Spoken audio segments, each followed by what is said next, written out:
இந்த மாதத்திலே நாம் தியானிப்பதற்காக தேவன் நமக்கு கொடுத்த ஒரு வசனத்தை தியானிக்கலாம்.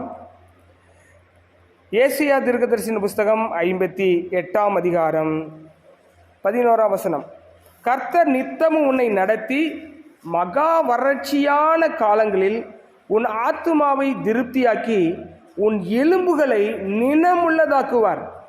நீ நீர்ப்பாய்ச்சலான தோட்டத்தைப் போலவும் வற்றாத நீரூற்றை போலவும் இருப்பாய். ஒரு ஆமீன் சொல்லுவோமா? அல்லேலூயா. இப்ப 58வது அதிகாரம் எடுத்துக்கொண்டீங்கன்னா, ஒரு விசுவாசி தேவனை நம்புகிற பிள்ளை எப்படி இருக்க வேண்டும், எப்படி இருந்தால் இந்த ஆசீர்வாதம் கிடைக்குன்னு எழுதப்பட்டிருக்கு. அல்லேலூயா. இதில் நீங்கள் முழு அதிகாரத்தையும் தியானிக்கணும். அந்த ஒரு வசனத்தை மட்டும் பிடிச்சிக்கிட்டு இன்னைக்கு சொல்லிட்டாரு நீர் பாய்ச்சலான தோட்டத்தை போல இருப்பாயின்னு சொல்லிட்டாரு அப்படின்னு அதை மட்டும் நினைக்கக்கூடாது. ஏன்னா நம்முடைய இந்திய கலாச்சாரத்தில் நிறைய சகுனம் பார்க்கறது, நிமித்தம் பார்க்கறது, அதெல்லாம் இன்னும் நிறைய கிறிஸ்தவர்களை விட்டு அது போகவே இல்லை. போன குறுக்க வந்தாக்கா என்ன பண்ணிடுறது, திரும்பி வந்துடுறது. விதவிகள் குறுக்க வந்தாக்கா என்ன பண்ணுறது, ஊருக்கு போகிறத நிறுத்திட்டு வந்து தண்ணி குடிக்கிறது, இதெல்லாம் நிறைய இருக்குது. அதே போல் என்னென்னா மிஷினில் போய் நிற்பாங்க சிலர்லாம். என்ன மிஷினு? எடை மிஷின் இருக்கு இல்லையா, வெயிட் மிஷினு. அதில் போய் ₹1 போடுவாங்க. அதில் இருந்து ஒரு டிக்கெட் வரும், அதில் ஒன்று போட்டிருக்கும் ஜாதகம்.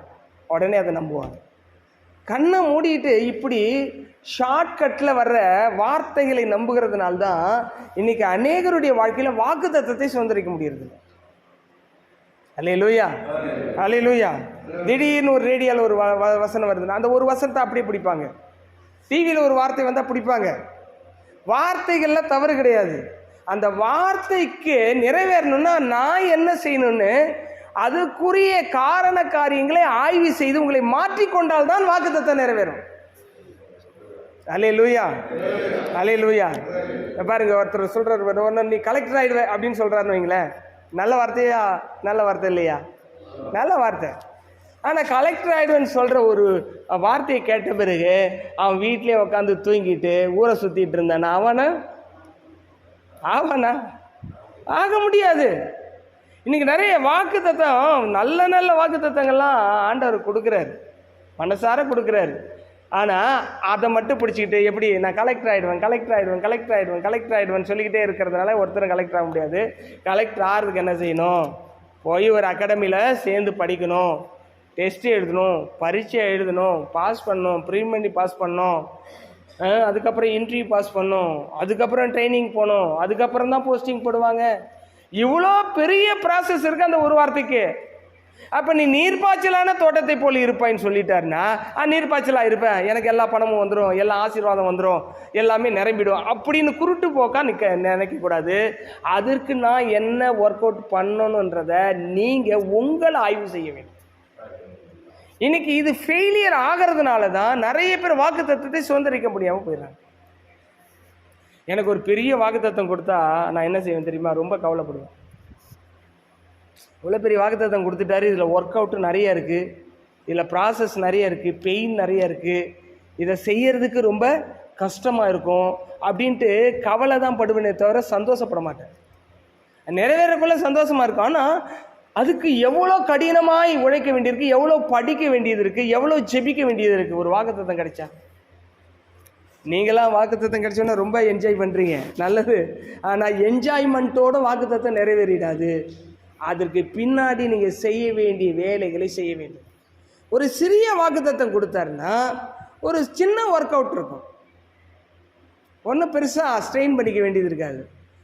பெரிய வாக்குத்தத்தம் கொடுக்கும்பொழுது, பெரிய ஆசீர்வாதத்தை ஆண்டவர் வாக்குத்தத்தமாய் கொடுக்கும்பொழுது நீங்கள் அதிகமாய் உங்களை மாற்றிக்கொள்ள வேண்டும், உங்களை அதற்கு நேராக ஃபோக்கஸ் பண்ண வேண்டும், அதற்காக உட்கார்ந்து வேதத்தை தியானிக்க வேண்டும், அதற்காக உட்கார்ந்து நீங்கள் ஜெபிக்க வேண்டும்.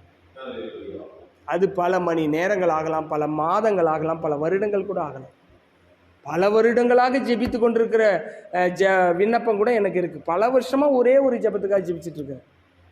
சில மாதங்களாக ஜெபிக்கிற ஜெபங்கள் இருக்குது, சில வருடங்களாக ஜெபிக்கிற ஜெபங்கள் இருக்குது, ஆயுள் காலத்துக்கு ஜெபிக்கிற ஜெபங்கள் இருக்குது.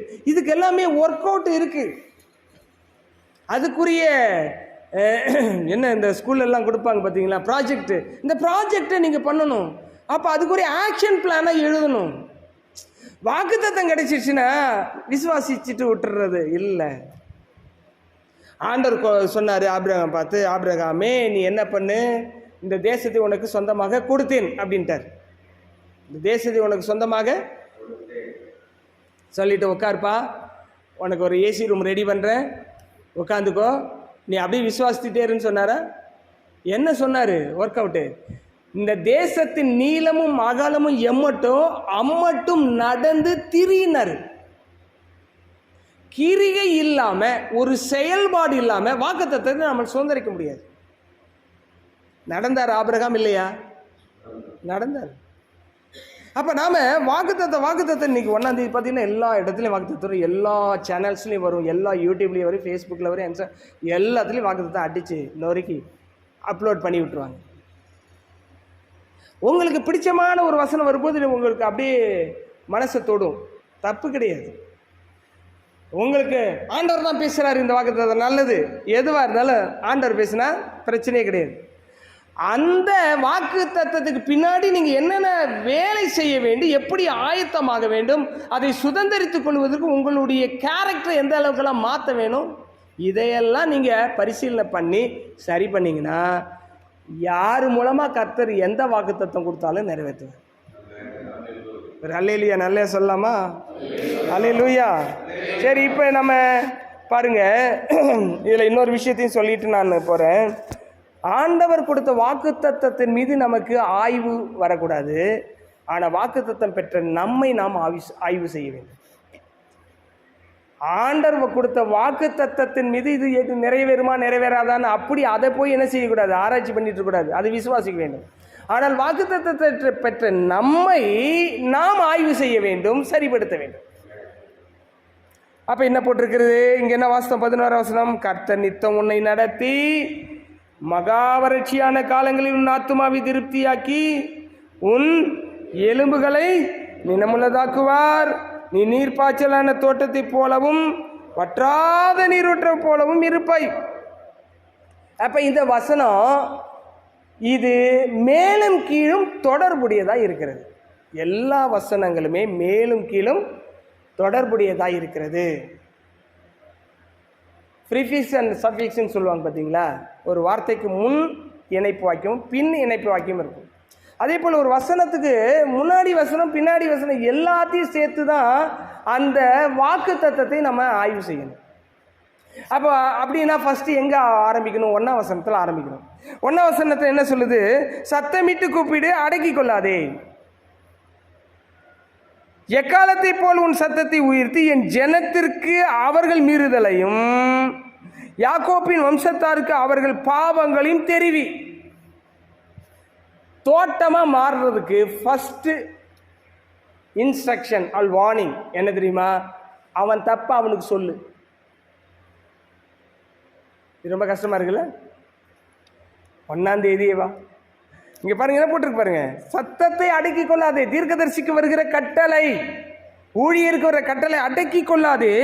எக்காலத்தை போல உன் சத்தத்தை உயர்த்தி என் ஜனத்துக்கு அவர்களுடைய மீறுதல்கள், கீழ்ப்படியாமல் செய்த காரியங்கள மீறுதல்களையும், என் ஜனத்துக்கு யாக்கோபின் வம்சத்தாருக்கு அவர்களுடைய பாவங்களையும் தெரிவி. நீ இந்த பாவம் பண்ற, இந்த மீறுதல் பண்ணிட்டு இருக்கன்னு சொல்லுன்ற. தோட்டமாக மாத்துறது தான் ஆண்டவருடைய பிளான். அதான் வாக்குத்தத்தம். கண்டிஷன் என்ன, வார்னிங் என்ன, இன்ஸ்ட்ரக்ஷன் என்ன, அட்வைஸ் என்ன, எல்லாமே இதில் இருக்கு. அப்போ அதை தெரிவிக்கிறது எதுக்காகனா குற்றவாளியை தீர்க்கிறதுக்கல்ல, அதிலிருந்து அவர்கள் வெளியில் வந்தாங்கன்னா தோட்டமாக மாறிடுவாங்க, நீர்ப்பாய்ச்சலாக இருப்பார்கள். இதை நீங்கள் தொடர்ந்து நீங்கள் பண்ணணும். இதில் 8ஆம் வசனத்தை கவனிங்க. அப்படி அவர்கள் அந்த எச்சரிப்பை கேட்டு மனம் மாறி பரிசுத்தம் அடையும் பொழுது, கர்த்தருடைய நீதியும் கர்த்தருடைய வெளிச்சமும் அவர்களுக்குள்ள இருக்கும் பொழுது, 8ஆம் வசனத்தை கவனிங்க. அப்பொழுது, மேலே இருக்கிற வசனங்கள்லாம் லிங்க் ஆகிருக்கு. அப்பொழுது விடியற்கால வெளுப்பை போல் உன் வெளிச்சம் எழும்பும். இருட்டாயிருக்கு, மாற்றங்கள் இல்லை, எல்லாம் ரொம்ப நிர்கதியாக நிற்குது, எதிர்காலம் எப்படி இருக்கும்னே தெரியல அப்படின்னு இருக்கும்பொழுது நீங்கள் இந்த காரியங்களெல்லாம் கர்த்தரிடத்துல கேட்டு கர்த்தருடைய குரலை கேட்டு அதை சரிப்படுத்தும் பொழுது விடியற்கால விழிப்பி போல உன் வெளிச்சம் எழுமுன்னு சொல்கிறேன். சாயங்காலம் ஒன்று இருந்துச்சுன்னா விடியற்காலம் தானாகவே வரும். அப்போ சாயங்காலத்தில் இருக்கிறவங்க எதன் வழியாக தான் போய் ஆகணும்? இரவு வழியாக போய் தான் விடியற்காலத்தை அடைய முடியும். அப்போ வாழ்க்கையில் பல இருட்டுகள் வரும், போராட்டங்கள் வரும், கஷ்டங்கள் வரும், நிந்தைகள் வரும், அவமானங்கள் வரும், கண்ணீர் வரும், எல்லாம் வரும். Go through it. ஒரு நாளைக்கு என்ன வெளியே வரும்? விடியற்காலம். அதுக்குரிய நேரத்தில் விடியற்காலம் வரும். சரி, வரும். இதுதான் நம்பிக்கை. வாக்குத்தத்தத்தை பெற்றவருடைய நம்பிக்கை என்ன? எனக்கு ஒரு விடுவிக்காலம் இருக்கிறது. This is our hope.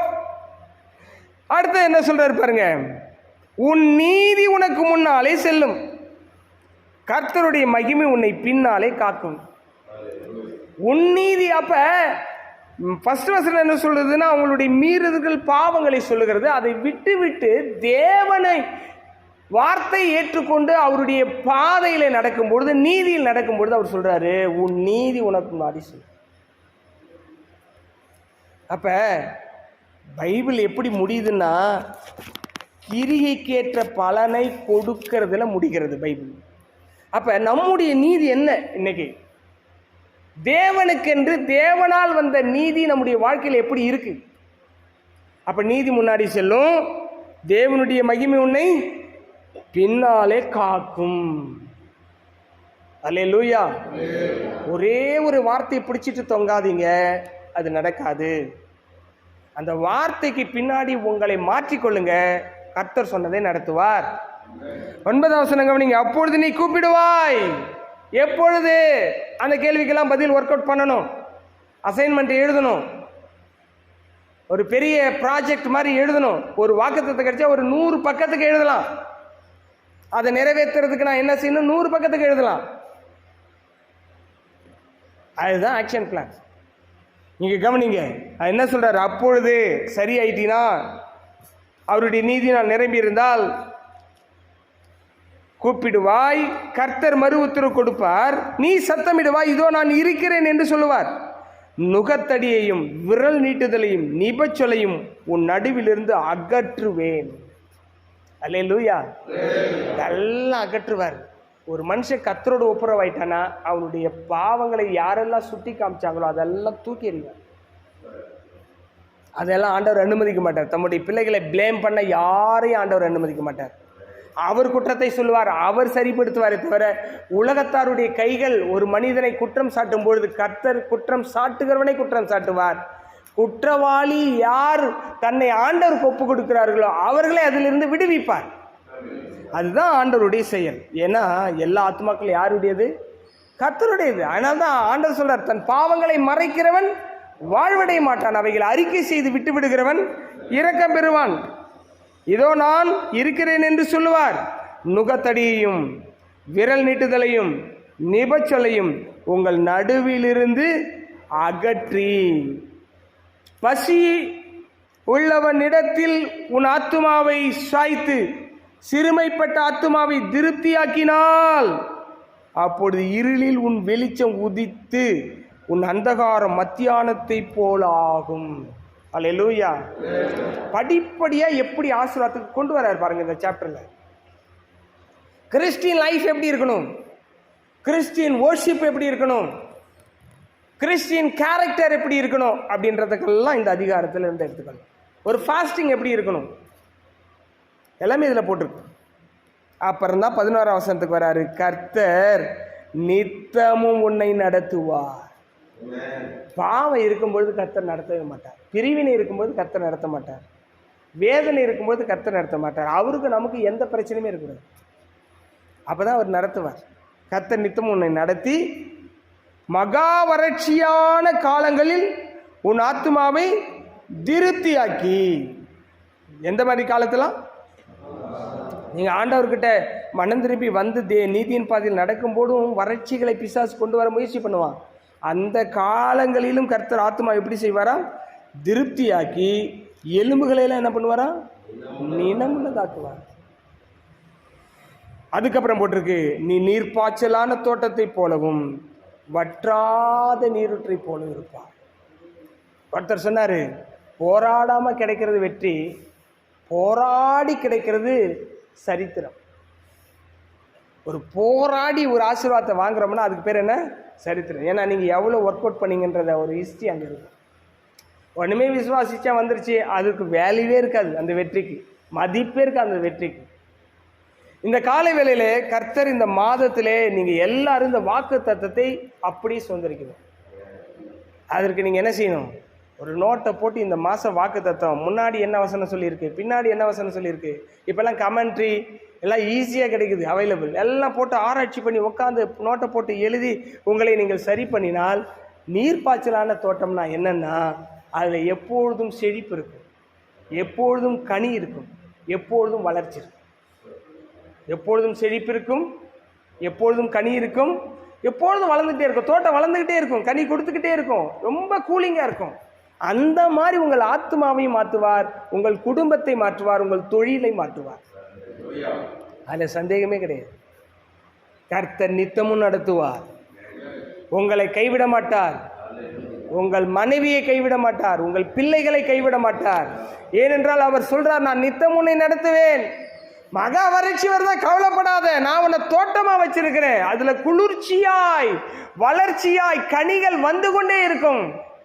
ஏனென்றால் ஆண்டவர் எந்த ஒரு மனிதனையும் அழிப்பதற்காக அவன் குற்றத்தை சொல்லுகிறதில்லை, பாவத்தை சுட்டி காண்பிக்கிறதில்லை. அவனை எப்படி ஆகிலும் தன்னை போல பரிசுத்தவனாய் மாற்றுவதற்காக தான் அவனுடைய குறை குற்றங்களை சுட்டி காண்பிக்கிறார். அப்படி நாம் மனம் திரும்பும் பொழுது கர்த்தர் என்ன செய்கிறார்? நித்தமும் நடத்துகிறார். ஒரு செகண்ட் கூட நம்மளை விட்டு விலகிறதில்ல, நித்தமும் நடத்துகிறார். அப்புறம் என்ன செய்கிறார்? எந்த காலங்களாக இருந்தாலும் அதை பற்றி கவலைப்பட வேண்டியதில்லை, அவரே ஆத்மாவை திருப்தி ஆக்குகிறார். எலும்புகளையெல்லாம் என்ன செய்கிறாரு? யாரா இந்த வசனத்தை கேட்டுட்டு இருக்கல எலும்பு வலிக்குதுன்னு சொன்னீங்கன்னா இப்பவே சுகமாயிடும். ஏன்னா அவருடைய வார்த்தை சொல்லி எலும்புகளை என்னவா மாற்றுகிறார்? நினமுள்ளதாக்குகிறார். அதுக்கப்புறம் என்ன போட்டிருக்கு? நீ நீர்ப்பாய்ச்சலான தோட்டத்தை போலவும் வற்றாத நீர், ஸ்ப்ரிங் அப்படின்னு எழுதியிருக்கு ஆங்கிலத்தில். அப்படின்னா இயற்கையாக சில இடத்துலேருந்து அப்படியே நீரூற்றுகள் புறப்பட்டு வரும். இப்போ சில பார்க்கெலாம் பார்த்தீங்கன்னா சல்லுன்னு தண்ணி வர மாதிரி அது செயற்கையாக பண்ணியிருக்காங்க. இயற்கையான நீரூற்றுகள் இருக்குது, அப்படியே வரும், உள்ளேருந்து உடச்சிக்கிட்டு மேலே வந்துக்கிட்டே இருக்குது, தண்ணி வந்துக்கிட்டே இருக்கும். அதை போல் அன்ஸ்டாப்பபிள் பிளஸ்ஸிங்கை தந்துக்கிட்டே இருப்பாங்க. ஆண்டவருடைய இடத்திலே சரியாய் நீங்கள் ஒரு மகனாய் மகளாய் நிற்கும் பொழுது உங்கள் ஆசீர்வாதத்தை நீங்கள் கேட்குற விஷயத்தை யாராலையும் நிறுத்த முடியாது. கர்த்தர் அதை தந்தே தருவார். இன்னொருத்தனுக்காக உங்கள் ஆசீர்வாதத்தை ஆண்டவர் நிறுத்த மாட்டார். உங்களுடைய வாழ்க்கையும் உங்களுடைய ஜீவிதமும் உங்களுடைய ஊழியமும் கர்த்தருக்கு பிரியமாய் இருக்கும் பொழுது உங்கள் நீதி அவருக்கு முன்னாடி செல்லும்.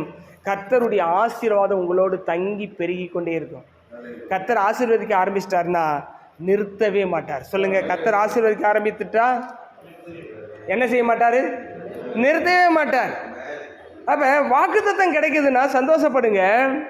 அதே சமயத்தில் சிந்திங்க, இந்த வாக்குத்தத்தை சுதந்திரிக்கிறதுக்கு என்ன வழி என்று பாருங்கள். அதை குறித்து தியானியுங்கள். கர்த்தருடைய குரலை கேளுங்கள். பரிசுத்தாவின் உங்களுடைய இருதயத்தில் பேசுவார். எதையெல்லாம் விட வேண்டும் என்று பேசுவாரோ அதையெல்லாம் விடுங்கள். எதையெல்லாம் செய்ய வேண்டும் என்று சொல்கிறார் அதெல்லாம் செய்யுங்கள். அப்பொழுது இன்றைய இந்த மாதத்துக்குள்ளாகவே இந்த வாக்குத்தத்தை சுதந்திரித்து எந்தெந்த காரியங்களை கர்த்தரிடத்தில் கேட்டீங்களோ அதையெல்லாம் இந்த மாதம் முடியறதுக்குள்ள கர்த்தர் உங்களுக்கு செய்து முடிப்பார். கண்களை மூடி ஆண்டவரை நோக்கி பார்ப்போம். நீ வற்றாத நீரூற்றை போலிருப்பாய், வளமிக்க தோட்டத்தை போலிருப்பாய், கர்த்தரை நம்பியே வாழ்ந்திருப்பாய், காலம் எல்லாம் நீ செழித்திருப்பாய். நீ வற்றாத நீரூற்றை போலிருப்பாய், வளமிக்க தோட்டத்தை போலிருப்பாய். எங்கள் அன்பு நிறைந்த தகப்பனே, நீ நீர்ப்பாய்ச்சலான தோட்டத்தை போல் இருப்பாய் என்று சொல்லியிருக்கிறீர்.